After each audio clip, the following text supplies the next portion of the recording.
Our next proclamation was requested by the 2nd District Representative Paul Canepa, and this is the proclamation of October 15th, 2023, as White Cane Awareness Day in San Joaquin County, and I would like to invite Jennifer Gass, 2nd Vice President and Outreach Chair, San Joaquin Chapter, National Federation of the Blind of California.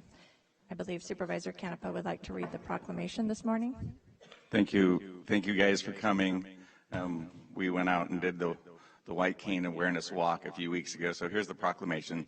Whereas the white cane, which every blind citizen of San Joaquin County has the right to carry, demonstrates and symbolizes the ability to achieve full and independent life and the capacity to work productively in competitive employment.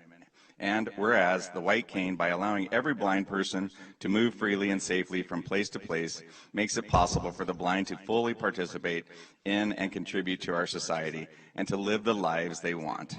And whereas every citizen should be aware that the law requires that motorists and cyclists exercise appropriate caution when approaching a blind person carrying a white cane. And whereas we also call upon employees, both public and private, to be aware and utilize the employment skills of our blind citizens by recognizing their worth as individuals and their productive capacities. Now, therefore, be it resolved that this San Joaquin County Board of Supervisors does hereby proclaim October 15th as White Cane Awareness Day. So this is near and dear to my heart. Obviously, I go and we do the White Cane Awareness Walk, and you know, we really they want acceptance, and I mean it, and I don't know why we use the term disability, because it's not a disability, because they're also human beings. So we go and I walk with them, and we walk. Today we started this 2 Saturdays ago. We started in front of Delta, across by In and Out, and walked down to March Lane and over by Raising Cane's, and then back to Mountain Mike's where they had a fundraiser. And you don't realize until you walk the walk how difficult it is. And what we take for granted shouldn't be taken for granted, because what these people do on a daily is just want to be part of our society. So for me to be an elected politician allows me not only to do fun things like this, but it allows me to go and stand side by side. So, and it was funny because we were there and we got ready with the sign and everything, and somebody said that I had a sexy voice, and I went home and I told my wife, I said, babe, somebody said I had a sexy voice, and I said, how come you never tell me that? And so it was like, I was blushing, and I'm thinking, oh my God, I never really blush. And so it's those things in the friendship, and Jennifer does a great job of advocacy, so thank you for the work, and I'm proud to be able to honor you guys today.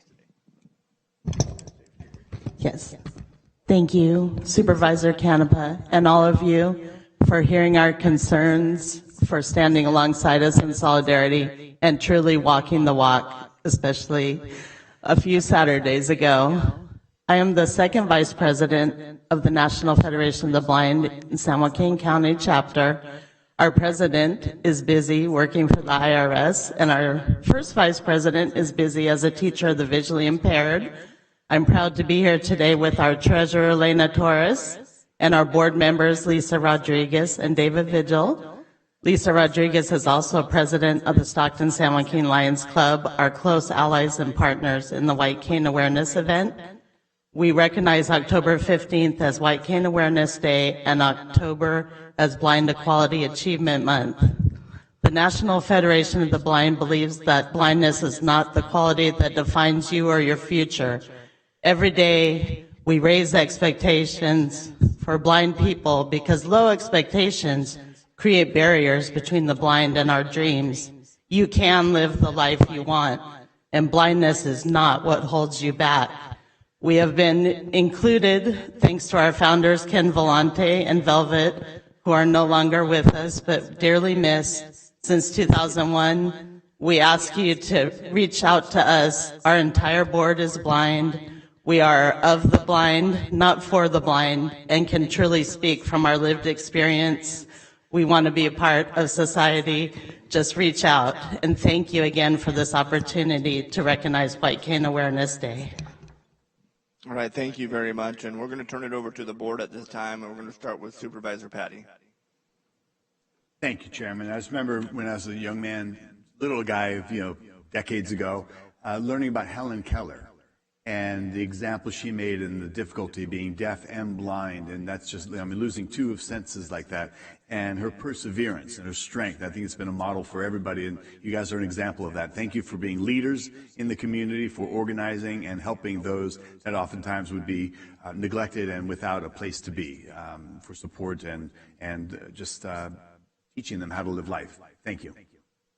Thank you, Supervisor Patty. Supervisor Ding? Thank you. Yeah, how do you speak about something you know nothing about? Thank you for bringing us some more awareness on this issue. God bless. Thank you, Supervisor Ding. Vice Chair Villapudua. Thank you, Chair. Yeah, very courageous. I can't imagine what we go through, but the White Cane is a perfect example, and should all pay respects to people who are what you're going through. Thank you. Thank you, Vice Chair, and I'll wrap it up before I give the mic back to Supervisor Canepa. But thank you for all you do. Thank you for your leadership in the community, and thank you for your advocacy. I know I've seen on social media and what you have, that you guys are out there. You guys are making sure that families and government especially are aware of some of the issues and what we can do to help out and what the community can do to help out. So awesome job, and please reach out to us, which you do a great job of letting us know what we can do to help you. I'm going to turn it over to Supervisor. Thank all you right. so much. And we're going to do we're going to present you with a certificate. Thank you. So if you want to, we'll come up here in the front. We can have the board come down and have it for a picture. I want to mention that the next recognition, we had nominated Douglas Vigil for Disability Advocate Awareness. His transportation fell through for him, which is one thing we as disabled people deal with, not having our own independent transportation other than our white cane. So we would be happy to accept that on behalf of Doug after this also. I was trying to streamline it. Thank you. Yeah, thank you. Stay here for a moment. Well, no, thank you. So when I attended the event, I didn't know that we were also honoring, so I didn't have the swag for Doug Vigil that day, but he is an advocate. He's a county Office of Education Board of Trustees, and he also stands in advocacy, for people with disabilities, and I hate to use that word, but he does, and he represents the community. So we were going to recognize him today, obviously, and his transportation couldn't come through. So thank you guys, and we'll do it together. So if you want to say something on his behalf, and sure. It says Disability Advocate, Trustee Area 3, San Joaquin County Board of Education, Douglas Vigil. Your exceptional dedication in the service of our disabled community, tremendous contributions to the San Joaquin County community as Trustee Area 3 for the San Joaquin County Board of Education, ensuring adequate accommodations and respectful, inclusive treatment of students and others with disabilities. We commend you for representing and raising expectations of what it means to be blind in San Joaquin County, including having a presence and voice in the process of local government. On behalf of the County Board of Supervisors. Yeah. Yes. Make sure I find the mic. Doug has been an example, a source of strength, and just true representation for the disabled community in San Joaquin County. Ever since I've known him, he encouraged me to be part of the Mayor's Task Force, the ADA Roundtable for Disabilities. He tirelessly works to make sure that kids have their IEPs, that disability is at the forefront of the minds in many boards, commissions, and areas of the process here in San Joaquin County. We can always count on Doug to speak up, to give us resources, and to help. So our chapter definitely commends Douglas Vigil today and every day, because representation does matter. And we say nothing about us without us. If you don't know us, then how are you going to represent us? Thank you for this opportunity to recognize Doug, a very special man to all of us. Thank you. Thank you.